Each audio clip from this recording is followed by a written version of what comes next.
You had a great day on the water, you pulled your boat out, and you're about to throw out some of your chewed up soft plastics.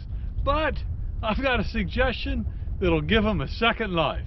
Let's go back to the shop and I'll show you what I mean. In the last video, and I hope you watched it, we basically made some hook guards out of stuff like this.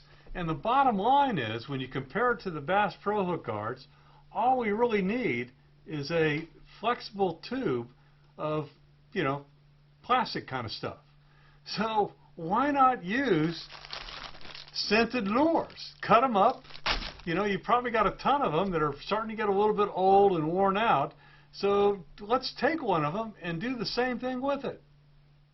So here's my scented tube. It's a power bait worm, and I'm going to do the same thing I did last week, and I'm going to cut it in half because it's too fat as it sits, and I'm using my very, very sharp fillet knife to get through this material because it is kind of dense.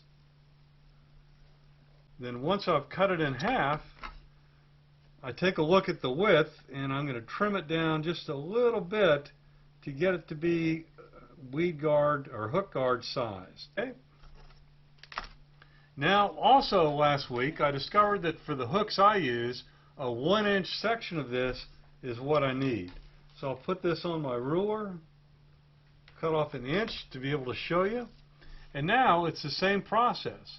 I'm going to run this right onto the end of my hook, like so. Run it around. It looks like it's a little bit stretchier than the other stuff, so I'm going to cut a little bit more off this.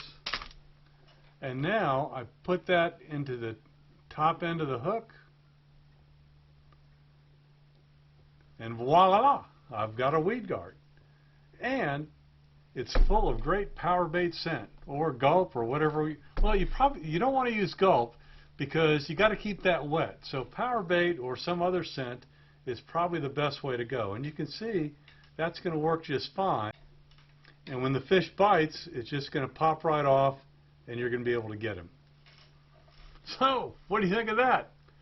I think that's pretty cool, especially if you got a lot of old power bait that may be a couple years old. You're not really sure it's still got the stink in there, and it's a great way to get some more use out of it. What do you guys think? Throw your comments down below. I'd appreciate it.